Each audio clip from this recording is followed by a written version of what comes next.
menemani Anda dalam acara Cafe Budaya. Nah, saat ini saya bersama dengan Pak Sigit. Bagaimana kabarnya Pak Sigit? Alhamdulillah baik-baik saja.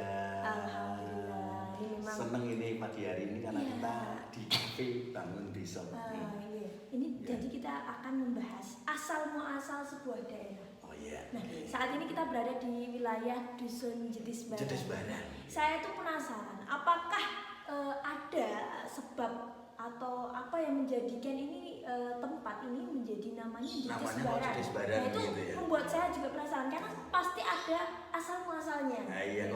kok tidak dinamakan Jembluk atau Nah. apa gitu ya. Karena ya nama itu mengandung makna. Nah, pasti nanti bisa Makna diceritakan itu mengandung makna. nanti di Sahabat Budaya. Kira-kira Pak Sigit tidak menceritakan bagaimana beliau seorang tokoh masyarakat di Padukan Jetis Barat ini. Kita akan bertanya-tanya dengan Pak Sigit. Monggo Pak Sigit bisa diceritakan. Ya, terima kasih. Sebenarnya saya juga hanya tutur tinular. Jadi tutur tinular dari para bini sepuh, para pemuda yang dulu pernah bercerita tentang asal muasal Jetis Barat. Karena Jetis Barat ini dulu maknanya adalah barannya itu sendiri. Barannya, dari kata umbaran. Umbaran, oke. Ya, dulu kan pernah begini, dari tahun 1389 itu kan Hayam Wuruk ini berasal dari, kita kembali flashback ya. Oke, flashback dulu. Tahun dulu gitu. Pura-puranya kita berada di tahun itu. Tahun 1489. Oke, Itu kan Hayam Wuruk telah meninggal dunia. Kemudian anak-anaknya itu berkuasa. Padahal ada anak Selir dan anak dari Permaisuri. Nah, anak dari Permaisuri itu namanya Wikramawardhana. Wikramawardhana itu istri dari Kusumawardhani, anak dari seorang istri betul, yaitu istri asli atau Permaisuri. Ya. Nah, itu namanya Wikramawardhana. Suaminya Kusumawardhani. Kemudian ada itu menduduki di Istana Barat. Dan di Istana Timur itu dipimpin oleh Brewardhani. Brewardhani itu yang pemimpin Istana Timur dari istri Selir Hayam Wuruk. Kemudian mereka berperang, pertarungan memperebutkan kekuasaan seorang pangeran-pangeran di Istana Hayam Wuruk. Kemudian saat itu ada perebutan kekuasaan tahun 1405, perang Paragreg. Yang itu sudah terkenal. Perang Paragreg itu sudah memang terkenal di sejarah, memang ada perebutan kekuasaan. Kemudian masing-masing anak pangeran-pangeran dari anak Hayam Wuruk itu menyebar kemana-mana. Salah satunya seorang anak pangeran atau pangeran dari anak istri selainnya Hayam Wuruk, dari istri Cempa, karena memang berasal dari Cina. Itu menurunkan seorang pangeran, Gusti Pangeran Karyo Adipati Cempa namanya. Itu kemudian berkelana hingga akhirnya sampai di Jetis Barat. Namun pendampingnya itu seorang prajurit tangguh yang luar biasa, namanya Joko Umbaran. Oh, berarti didampingi selama perjalanannya itu nggih? Joko Umbaran dengan kuda sembraninya. Nah, pada saat itu ini ya cuma cerita dari tutur tinular tadi. Akhirnya Pangeran Cempo itu meninggal di sini dengan prajurit kekasihnya yang luar biasa tangguh, namanya Jaka Umbaran.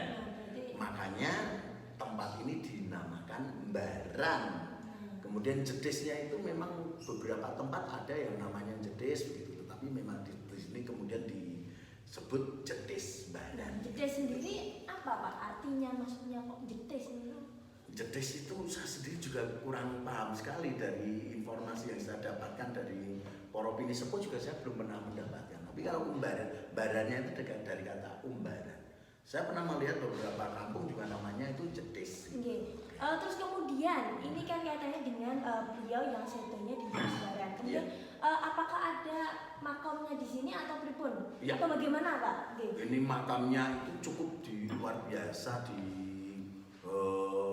menjadi satu monumen yang luar biasa.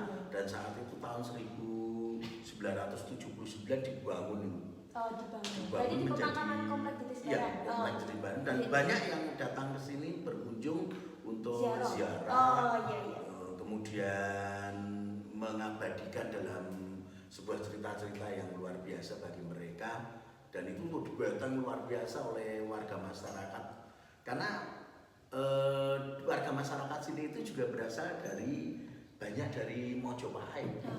Keturunan Mojopahit, karena pada saat itu kan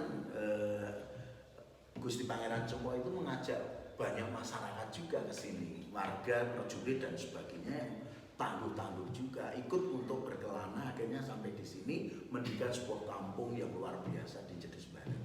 Makamnya juga ada di sana, kemudian kuda sembraninya itu ada di sebelah utara sana, makamnya juga. Oh, berarti berpisah ya itu? Berpisah, karena mungkin pada saat itu sampai di Keringinan masuk wilayah Jedes Barat. Masih satu Padukuan di RT 5 sana, mungkin kuda yang dinaik itu sudah nggak kuat, kemudian mati di sana. Kemudian sampai akhir hayatnya Gusti Pangeran Cempo itu dilegalkan di sini. Sampai dan makamnya di sini. Apakah Pak Sigit sendiri pernah menuliskan dalam sebuah buku atau majalah atau sebuah artikel gitu barangkali untuk mengingatkan kepada anak-anak muda? Itu apakah pernah Pak Sigit? Dulu pernah. Ya. Ditulis oleh bapak saya namanya KRT Bronto Asmoro. Dia seorang punggawa atau mungkin seorang abdi dalam lah. Abdi dalam Keraton Ngayogyakarta itu pernah menulis dan ditulis dalam sebuah tulisan di Mekarsari atau di Jokolodang sempat disebut gitu ya. Kemudian saya sendiri juga pernah menulis tentang hal itu. Kemudian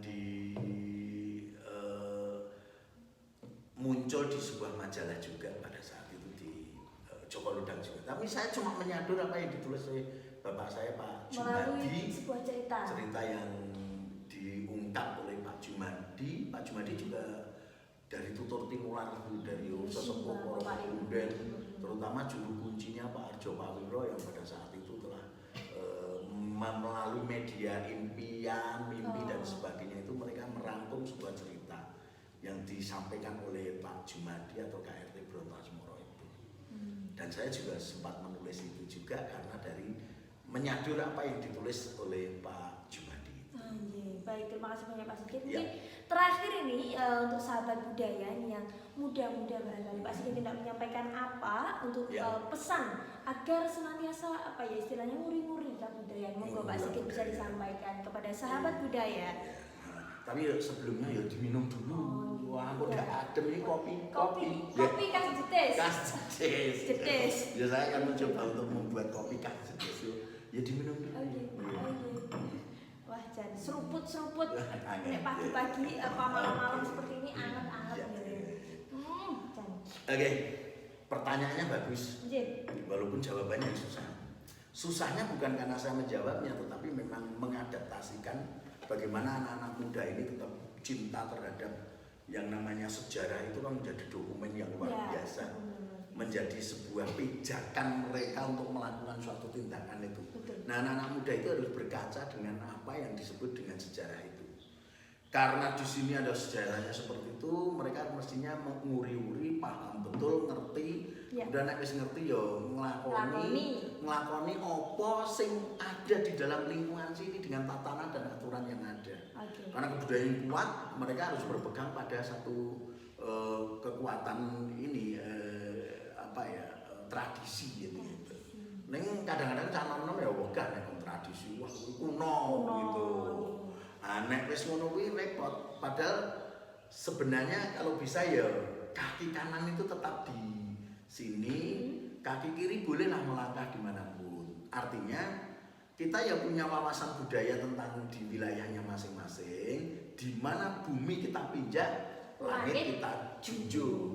Jadi monggo orang menusak geleme dhewe. Ya oleh.